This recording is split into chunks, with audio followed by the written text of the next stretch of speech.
A missionary church, a missionary the message, అది ప్రజల్లోకి వెళ్ళాలి అనే ఒక ముఖ్య ఉద్దేశము ఈ యొక్క కాన్ఫరెన్స్. అందుకనే back to the Bible, back to the basics అని కూడా అనవచ్చు. So back to the truth. నౌడేస్ మరి బైబిల్ బేస్డ్ లేక బిబ్లికల్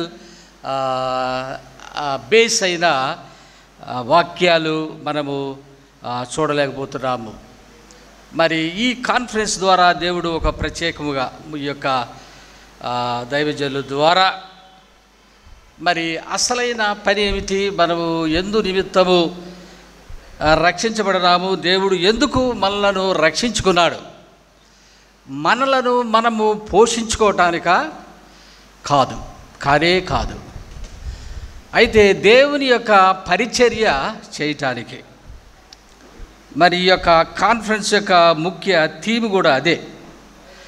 ఇక్కడ మరి ఒక సంఘాన్ని మీకు నేను పరిచయం చేస్తాను. అంటే బైబిల్లో నుండి అపోస్తుల కార్య గ్రంథము 13వ అధ్యాయము. మీ దగ్గర బైబిల్ ఉంటే విప్పి చూడండి. మరి ఈ మొదటి వచనాల్లో మనం చూస్తాం. అంటే 13వ అధ్యాయము 14వ అధ్యాయము, ఈ 2 అధ్యాయాలు అంతియొక సంఘములో నుండి పంపబడిన మిషనరీస్ పౌలు, బర్నబా, యోహాను వీళ్ళ ముగ్గురు ఈ సంఘము నుండి పరిచర్య నిమిత్తము పంపబడిన వారు. ఎక్కడికి వాళ్ళు పంపబడ్డారు అంటే, అసలు ఫస్ట్ మిషన్ బేస్ సెంటరే అంతియొక సంఘం. యెరూషలేం కాదు, యెరూషలేంలో సంఘం ఉంది, అక్కడే ప్రారంభమైంది, యెరూషలేంలోనే ప్రారంభమైంది. ప్రభు ఆరోహణమైన 10 రోజులకి తరువాత పరిశుద్ధాత్మ దేవుడు ఈ భూమి మీదకు దిగి వచ్చిన తరువాత, ఆయన ఎల్లప్పుడూ ఉండుటకు వచ్చిన తరువాత 10 దినాలకు సంఘము ప్రారంభించబడినది. అక్కడ ఆది అపోస్తులు, ముఖ్యంగా ఈ 12 మంది శిష్యులు, ఇంకా పౌలు అప్పటికి ఇంకా మారలేదండి. స్తెఫనును వారు రాళ్ళు పెట్టి కొట్టి చంపిన తరువాత, హతసాక్షి అయిపోయిన తరువాత ప్రారంభ క్రైస్తవులందరూ యెరూషలేములో నుండి చెదిరిపోయారు. కారణం ఏమిటనంటే, వారికి హింస వచ్చింది. వాళ్ళు ఎక్కడికి చెదిరిపోయారు అంటే సేఫ్ ప్లేస్కి వెళ్ళాడు, రెఫ్యూజీస్ అనమాట. ప్రారంభంలో వీళ్ళందరూ హింస వచ్చినప్పుడు ఎప్పుడు ఎవరి తర్వాత అంటే స్తెఫను హతసాక్షి అయిన తర్వాత ప్రారంభంలో ఉన్న క్రైస్తవులు, యూదులోంచి వచ్చిన క్రైస్తవులు వారు చెదిరిపోయారు. ఎక్కడ చెదిరిపోయారు అంటే మధ్యధరా సముద్రంలో ఉన్న కుప్రకు కొంతమంది తరలిపోయారు. ఆ మీదట ఫరికయ అనే ప్రాంతానికి, అంటే అది కూడా మధ్యధరా సముద్రం ఉత్తర ప్రాంతాన్ని ఉంటుంది. ఆ తర్వాత అంతియొక కూడా వారు చెదిరిపోయారు. ఆ చెదిరిపోయిన క్రైస్తవులు అనగా అక్కడికి వెళ్ళిన వారే మొట్టమొదట ఈ సువార్తను యూదులకి ముందుగా చెప్పారు. ఆ తర్వాత అన్యులకు వాళ్ళు చెప్పారు. అన్యులంటే ఎవరోనంటే రోమీలు, గ్రీకులు. మెయిన్ గ్రీకు భాష మాట్లాడేవాళ్ళు, తర్వాత రోమా భాష లాటిన్ మాట్లాడేవాళ్ళు, వాళ్ళ మధ్య సువార్త ప్రకటన చేయబడినది. ఆ తర్వాత అక్కడ అంత్యకులో ఒక సంఘము ఏర్పడింది. ఆ సంఘము అన్యుల్లో నుంచి మారిన వాళ్ళు ప్లస్ యూదుల నుంచి మారినవారు, అంటే తక్కువ యూదులు. మెజారిటీ ఎవరంటే అన్యులు, జెంటైల్స్ అనమాట. వాళ్ళు అక్కడ సంఘముగా ఏర్పాటు చేయబడినప్పుడు తరువాత AD 36 ప్రాంతంలో పౌలు మారాడు. ఆ స్టోరీ మీకు తెలుసు, నేను చెప్పను ఆ స్టోరీ అంతా. ఆయన ప్రభువు చేత పట్టబడిన తరువాత ఆయన ఎక్కడ వాడు అంటే కిలికియా ప్రావిన్స్కి సంబంధించిన వాడు. కిలికియా దేశంలో తార్సు వాడైన పౌలు అంటే తార్సస్ అనేది ఒక సిటీ. ఇతను యూదుడు, తెలుసు ఆయన స్టోరీ అంతా. సంఘమును హింసించిన వాడు, స్తెఫను యొక్క మరణానికి కూడా కారణమైన వాడు, క్రైస్తవులను చెరసాల్లోనికి వీడ్చికెళ్ళిన వాడు. అయితే ప్రభువు పట్టుకున్న తర్వాత ప్రభు చెప్పాడు, ఇదిగో నేను నిన్ను అన్యజనుల ఎదుటను ఈ లోక అధికారుల ఎదుట నేను నిలబెట్టబోతున్నాను అని ప్రభు చెప్పిన తర్వాత ఆయన మరి తన ప్రాంతానికి వెళ్ళాడు. కొంతకాలం అరేబియాలో ఉన్నాడు, అక్కడ నుంచి దమస్కు వెళ్ళాడు, అక్కడ నుండి అంత్యోక నుండి కిలికియా, తార్సు అక్కడికి వెళ్ళి అప్పుడప్పుడు యెరూషలేము వెళ్ళేవాడు. ఈ విధంగా వెళుతున్నప్పుడు మరి సంఘము విస్తరిస్తున్నప్పుడు మరి యెరూషలేములో ఉన్న అంటే అపోస్తులు పేతురు, యోహాను, యాకోబు వీళ్ళందరూ మరి అంత్యకులో బాగా పరిచర్య జరుగుతుంది, క్రైస్తవులు అన్న ప్రభువును నమ్ముకున్న వారు ఎక్కువ అవుతున్నారు అనే ఉద్దేశంతో బర్నబాను అక్కడ పంపినప్పుడు బర్నబా అక్కడికి వెళ్ళినప్పుడు పౌలు లేడు, పౌలు తార్సులో ఉన్నాడు. అక్కడికి వెళ్ళి ఆయన తీసుకొని వచ్చి ఈ యొక్క అంత్యొక సంఘంలో పరిచర్య చేయటం మొదలుపెట్టారు. 43 నుండి 45 AD వరకు పౌలు, బర్నబాలు అంత్యొక సంఘములో పరిచర్య చేశారు. ఉత్తర సిరియా, అది సిరియా ప్రావిన్సులో ఉన్న అంత్యొక. అప్పుడు ప్రావిన్సెస్ అంటే అప్పుడు సామ్రాజ్యము రోమా సామ్రాజ్యం కనుక ఇప్పుడు మనము భారతదేశము, పాకిస్తాను, బంగ్లాదేశ్ అనే దేశాలు ఎలాగైతే, శ్రీలంక దేశాలు ఎలాగైతే ఉన్నాయో అలాగే వాళ్ళు దేశాలు అన్నమాట. ఆ యొక్క దేశాలని ప్రావిన్సెస్ అంటే ప్రాంతాలుగా విడగొట్టి దానికి అధికారి లేక గవర్నర్ లేకపోతే ప్రో కౌన్సిల్ అంటారు, ఆయన అధికారం కింద పెట్టేవాళ్ళు అనమాట.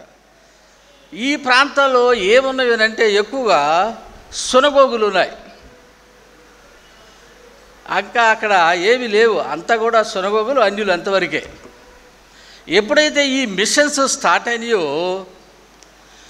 మొట్టమొదటి మిషను అంత్యొక నుండి ప్రారంభమైంది. అందువల్లనే మొట్టమొదట క్రైస్తవులు ఎక్కడ నుండి మొదటిగా పిలువబడ్డారు అంటే మీకు తెలుసు కదండి. ఎక్కడండి పిలువబడ్డవాళ్ళు? రెఫరెన్స్ ఎక్కడ ఉంది? అపోస్తుల కార్యమే 11వ అధ్యాయము 26వ వచనంలో ఉంది. మొట్టమొదటగా అంత్యకులు ప్రభు యొక్క శిష్యులు క్రైస్తవులుగా పిలువబడ్డారు. ఓకే, మరి ఈ యొక్క అంత్యక సంఘంలో మొట్టమొదటి క్రైస్తవులు యెరూషలేములో కాదండి, యెరూషలేములో సంఘం ఉంది, అది జూయిష్ చర్చ్ అనమాట. అది ఇదేమో జెంటైల్ చర్చ్ అనమాట, అంత్యకులో ఉన్నది. పౌలు ఎక్కడికి చెందినవాడు? యెరూషలేము కాదు, అంత్యకులో ఉన్నవాడు అన్నమాట. ఎందుకంటే అంత్యకు ఆ తార్సుకి దగ్గర, ఉత్తరాంధ్ర తార్సు అంత్యకు నుండి పైకి వెళ్ళాలి కొంచెం. అక్కడ పరిచర్యలో వాళ్ళు పాల్గొన్న తర్వాత అప్పుడు సంఘము ప్రార్థన చేసి ఉపవాసం ఉండి వారిని అనగా ఈ మిషనరీస్ని ఎవరిని? పౌలును బర్నబా నేటివ్ ఆఫ్ కుప్ర అంటే సైప్రస్ అంటారు, ఇంగ్లీష్లో సైప్రస్, మధ్యాహ్న సముద్రంలో ఉంటుంది. ఒక 225 కిలోమీటర్ల పొడుగు, ఒక 100 కిలోమీటర్ వెడల్పు, ద వైడెస్ట్. అక్కడ ఆ యొక్క దీవికి చెందినవాడు భూస్వామి. ఆయన భూమిని అమ్మి ఆ డబ్బు తీసుకొని వచ్చి అపోస్తుల యొక్క పాదాలు పెట్టినవాడు. మిషన్ వర్క్కి పెట్టాడనమాట. పొద్దున ఒక ఆయన కలిశాను, నేను అక్కడ చర్చి కడుతున్నాను సారా అన్నాడు. మంచిదే చర్చి కట్టటము, దానికి మరి ఎలాగ వనరులు కావాలి కదా అన్నారు. వనరులు ఎవరివ్వాలి అని అడిగాను నేను. ఎవరిస్తారు వనరులు? ఇదిగో బర్నబా తన ఆస్తిని అమ్మి ఇచ్చాడు. మరి మీ సంఘంలో ఆస్తిని అమ్మి ఇచ్చేవాళ్ళు ఎవరు లేరా? చెప్పు, ఎక్కడ బైబిల్ చదివావు నువ్వేం చదివావు నువ్వు? చెప్పు వాళ్ళకి. మీ అరెకరం పొలం అమ్మేసి మరి చర్చికే ఎవరండి? సేవ అంటారు. ఏం సేవ చేస్తున్నావు నువ్వు? చూసుకో బర్నబా, ఆ భూమా తమ్మి అపోస్తుల యొక్క ఎక్కడ పెట్టారండి? బీరువాలో కదా పెట్టాల్సింది. ఎక్కడ పెట్టాలండి? బీరువాలోనే పాదాల దగ్గర. పాదాల దగ్గర ఎందుకు?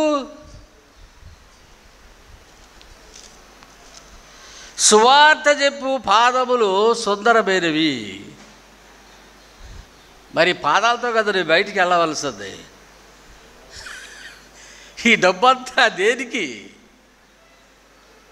నువ్వు మల్టిపుల్ అవ్వటం కాదు. మల్టిపుల్ అయిపోయావో నన్ను దేవుడు దీవించాడు. ఓకే, దేవుడు ఎప్పుడు దీవిస్తానే ఉంటాడు. ఏం దీవెనిచ్చాడు? నేను మొత్తం ఇచ్చాడు కదా. ఇంకా దీవులు అంటే అస్తమానం ఈ హోల్ ఎర్త్ ఇచ్చేసాడు కదా నీకు. పోనీ చాలపోతే తవి తీసుకోమన్నాడు కదా. ఇంకేం కావాలి నీకు? అస్తమానం దాన్ని ముడి పెడతావు. నాకు అది పురవ్వ, ఫ్రిడ్జ్ పురవ్వ, అది పురవ్వ, ఇది పురవ్వ. ఛీ, అడుక్కున్నావా నువ్వు?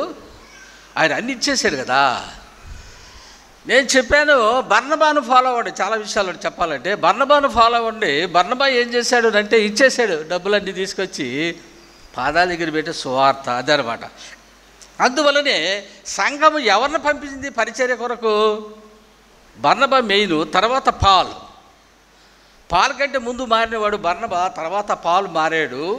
అయితే పాల్ని యెరూషలేముకి పరిచయం చేసిన వాడు బర్నబా.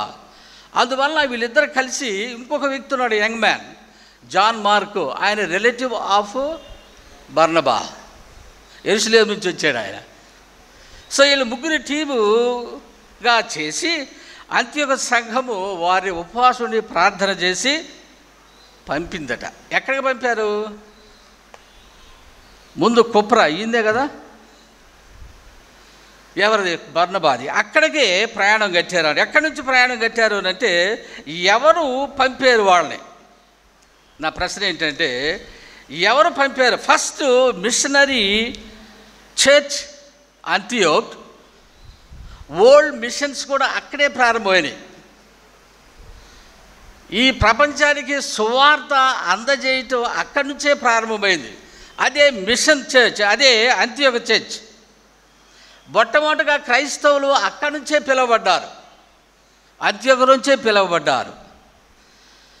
కనుక క్రిస్టియన్ బేస్ అంటారు. అది క్రిస్టియన్ బేస్ అన్నమాట. అక్కడి నుంచే మిషన్స్ స్టార్ట్ అయ్యింది with Paul and Barnabas. Okay, వీళ్ళు ఇద్దరు plus young man to help them. వారు మరి దానికి స్పాన్సర్షిప్ కావాలి కదా. ఊరిని ఎక్కించుకోరు కదా, షిప్లో ఎక్కించేసుకుంటారా? అవన్నీ ఉండవు ఇక్కడ లేఖనాల్లో. So sponsored by Antioch church. అది 2 years జరిగింది. ఆ మిషన్ వర్క్ ఎన్ని సంవత్సరాలండి? 46 నుంచి 48 వరకు 2 సంవత్సరాలు వాళ్ళు ఆ సువార్తను ప్రకటించడానికి రోమన్ బోల్డ్ అంటారు. అప్పుడు రోమన్ బోల్డ్ అంటే ఈ రోమా సామ్రాజ్యంలో ఉన్న ఆ ప్రపంచంలో ఉన్న ప్రాంతాలకి సువార్త ఇంకా వెళ్ళలేదు.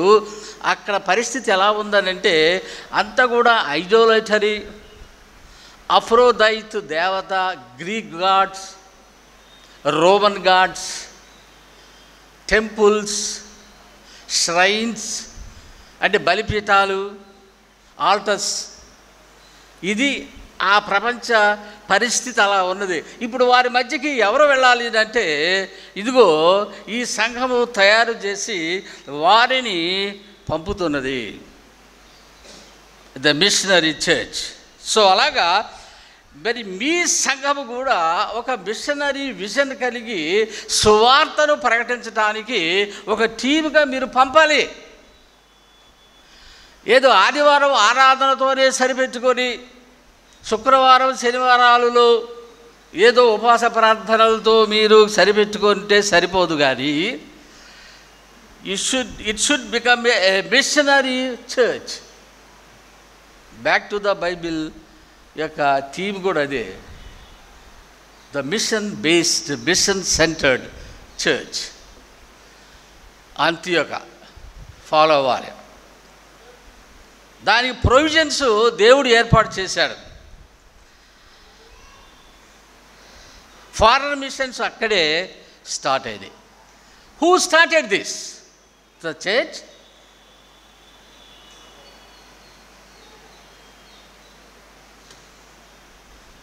టీవీలో ఒక ఆయన అన్నాడు, పౌలు పుట్టి ఉండకపోతే ఐరోపా ఖండంలో సువార్త అందకపోను, ఆయన పుట్టుకుంటే అంత బాగుండేదని ఒక క్రైస్తవ వ్యతిరేకి అన్నాడు. పుట్టకూడదట అతను. ఆ పుట్టాడు కాబట్టి ఐరోపా ఖండం అంతా సువార్త విస్తరించింది. అతనికి ఏం తెలియలేదంటే ఎవరు పంపారో తెలియలేదు. ఏం తెలియలేదండి? ఎవరు పంపారు వారిని? పేరుకు మాత్రము అంత్యోక సంఘం వారే పంపారు, కరెక్టే. లిటరల్లీ ఫిజికల్లీ వాళ్ళు పంపారు. కానీ వాక్యంలో ఏముందో చూడండి, 4వ వచనములో, 13వ అధ్యాయము 4వ వచనములో గట్టిగా చదవండి. అదిగో ఎవరండి పంపింది? పరిశుద్ధాత్మచే, 4వ వచనము, వారు 4:4 పరిశుద్ధాత్మ చేత పంపబడిన వారై సెలూకైకు వచ్చి అక్కడి నుంచి ఓడ ఎక్కి కుప్రకు వెళ్ళింది. ఎక్కడి నుంచి ప్రయాణం అక్కడ రాశారు. సెలూకయ అని అంటే అది సీ పోర్ట్ ఆఫ్ అంత్యోక. అక్కడికి 25 కిలోమీటర్స్ ఉంటుంది. ఆ అంత్యోక నుంచి నడుచుకుంటూ రావాలి. ఇక్కడికి రావాలి. సెలూకి వచ్చి ఓడెక్కాలి. అయితే పంపింది ఎవరనంటే పరిశుద్ధాత్మ దేవుడు. అది పరిశుద్ధాత్మ దేవుడు పంపటం అంటే ఏమిటి? Do you understand this? ఎవరికో వాళ్ళకి పూనకం వస్తే ఏదో లేచినట్టుగో నాకు దేవుడు చెబుతున్నాడు, ఇదిగో వీళ్ళు పంపమని అని చెప్పటమా? పరిశుద్ధాత్మ దేవుడు ఎలా పనిచేశాడు, పరిశుద్ధాత్మ చేత ఎలా పంపబడ్డారు అంటే ఒక విషయం మీరు తెలుసుకోవాలి. ఏంటంటే రక్షింపబడిన ప్రతి వాడిలో సహోదరి కానీ సహోదరివి కానీ పరిశుద్ధాత్మ దేవుడు నీలో నివాసము చేస్తాడు. అసలు పరిశుద్ధాత్ముడు నీలో లేకపోతే నీకు రక్షణే లేదు. అసలు ఆయనే రక్షణ కల్పించినవాడు. Indwelling of the Holy Spirit అంటారు. Infilling where. Filling is a daily process. Indwelling is at the moment. పరిశుద్ధాత్మ చేత పంపబడ్డారు అంటే ఎట్లాగా పంపబడ్డారు అంటే పరిశుద్ధాత్మ దేవుడు ఎవరిలో ఉన్నాడు?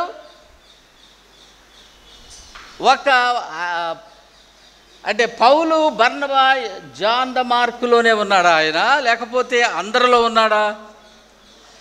రక్షించబడిన వారు అందరిలో ఉన్నాడు. సంఘమంతలో రక్షించబడిన వాళ్ళు ఉన్నారా? ఎవరు పంపారు? పంపినవాడు ఎవరు? By the Holy Spirit through the church.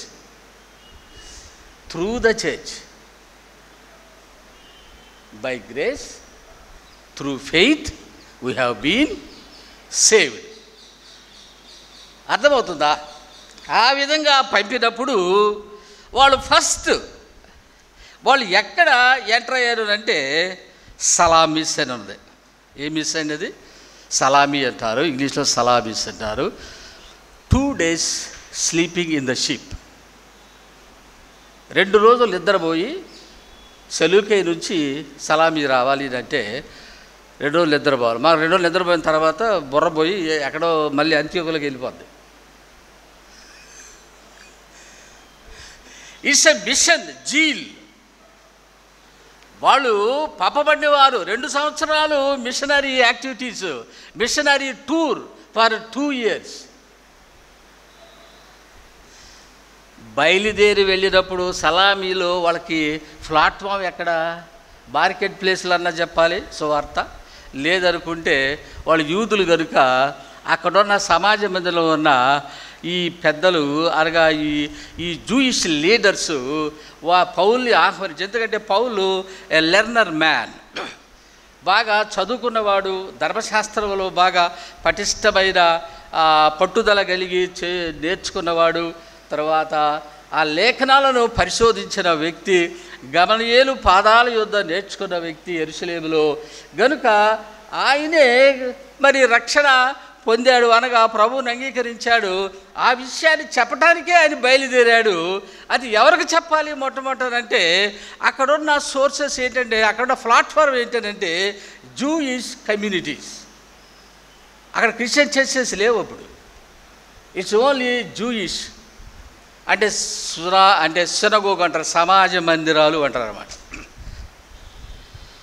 Sanhedrin ఇంకా పెద్ద ప్లేస్లో ఉంటారు, వాళ్ళు ruling body of the Jewish people. అక్కడికి వెళ్ళి సువార్త చెబితే మరి సువార్త వాళ్ళు అంగీకరించారా? ఆ సమాజ మందిరాల్లో, ఆ సినగోగులో ఎక్కువ మెయిన్ వాక్యం ఎవరు చెప్తారో తెలుసా అండి? పౌలే. అఫ్కోర్స్ బర్నబా కూడా చెప్పుంటాడు, కానీ మెయిన్ మెసేజ్ ఎవరిదనంటే పౌలుదనమాట. జాన్ ద మార్క్ ఏం చేస్తాడు? వాళ్ళకి హెల్ప్ చేస్తూ సహాయకారిగా. అక్కడి నుంచి సుమారు 130 కిలోమీటర్లు వాళ్ళు 2 రాత్రులు ఆ షిప్లో పడుకొని ఎక్కడికి వచ్చారు? సలామి వచ్చి అక్కడ సమాజ మందిరాలు కొంతమంది అంగీకరించాడు. మరి అక్కడి నుండి పాపు అంటే క్యాపిటల్ సిటీ ఆఫ్ సైప్రస్, పాపోస్ అంటారు ఇంగ్లీష్లో, పాపు తెలుగు. ఆ యొక్క సిటీ యొక్క ఆ సైప్రస్ యొక్క దీవి, అదొక ప్రత్యేకమైన ప్రావిన్స్. ఆ అధిపతి పేరు సెర్గి పౌలు అని ఉందన్నమాట. ఏ పౌలు అండి ఆయన? ఆయనే వీళ్ళని పిలిపించాడు. ఎవరిని? పౌలును బర్నబాను పిలిపించుకొని ఆయన వాక్యము వినగోరెను. వీళ్ళ గురించి తెలిసిపోయింది, వీళ్ళు సువార్త ప్రకటన చేస్తున్నారు. క్రీస్తే అదే యేసే ఆ క్రీస్తు. క్రీస్తు అంటే మెస్సయ్య, యూదులు కనిపెట్టే ఆయన. నజరేయుడు అయిన యేసు, ఆ యేసు ఎవరు? ఆ యేసే ఈ క్రీస్తు. వాళ్ళకి ఏం అర్థం అవ్వలేదనంటే, మనం యేసుక్రీస్తు అనేస్తున్నాం కదండి. యేసు అనగానే నజరేతు వెళ్ళిపోద్ది, క్రీస్తు అనగానే Jewish according to the law. ఈ యేసే క్రీస్తని వాళ్ళు సువార్త చెప్పారు. లేఖనముల ప్రకారం వాళ్ళు సువార్త చెప్పారు. లేఖనములు అంటే ఓల్డ్ టెస్టమెంట్ అంతా, అనగా మెయిన్లీ ధర్మశాస్త్రం. అదే సనాతన ధర్మం. ఈ పిచ్చోళ్ళకి తెలియలేదు అది. అసలు అదే బేసు. అక్కడి నుంచే కాపీ చేశారు వీళ్ళందరూ. ఏటి ధర్మము? ధర్మం అంటే శాస్త్రం, లా.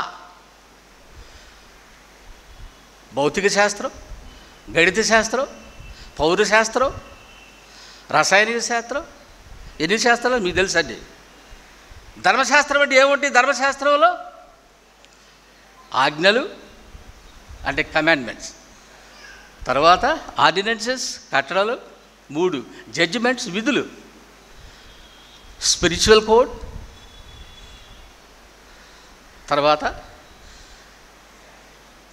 Social code, moral code. This is the law. World wide మీరు ఎక్కడికైనా పోయి, అమెరికన్ కాన్స్టిట్యూషన్ కానీ ఇంకెక్కడ కానీ ఈ 3 మీద ఆధారపడి ఉన్నది అనమాట మొత్తం లా అంతా. దట్స్ ఎ మొజాయిక్ లా. ఎవరైనా కాన్స్టిట్యూషన్ రాశారంటే ఈ 3 మీద బేసే రావాలి.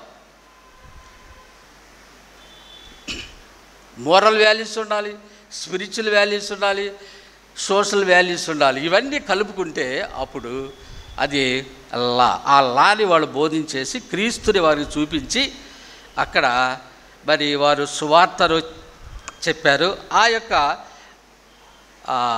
ఆ సెర్గి పౌలుకి ఒక అసిస్టెంట్ ఉన్నాడు. వాడి పేరు ఏం పేరు అది? గారడీవాడు, ఎలుబ. అది గ్రీకులో ఎలుబ అంటారు. అసలు వాస్తవానికి పేరు గారడీవాడు, బరయేసు. వీడు యూదుడే. The first convert in his ministry Sergi Paul.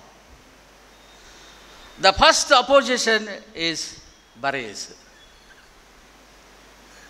The first opposition, the first convert. Mission started like that's. నువ్వు మిషన్లోకి వెళితే కంపల్సరీగా అపోజిషన్ ఉంటుంది. ఆ విషయం చెప్పడానికి నువ్వు అనుకుంటున్నావు అంత క్లీన్ ప్లేట్ అందరూ ఆహ్వానిస్తారు అనుకోకు. చెప్పులు తీసుకుని ఇచ్చిరేస్తాను నేను. చెప్పులే నీ గతి అనుకోకు. పూలదండలు వేస్తాను అనుకోకు. ఎయ్యరు.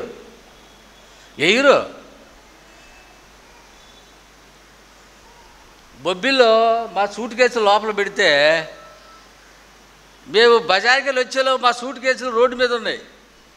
ఇసిరేసాడు. ఏంటంటే ఏమయ్యా మీకు పని పాటలేదా? ఏది మీరు ఇక్కడ వచ్చి విద్యార్థుల సేవ చేస్తున్నారా మీరు?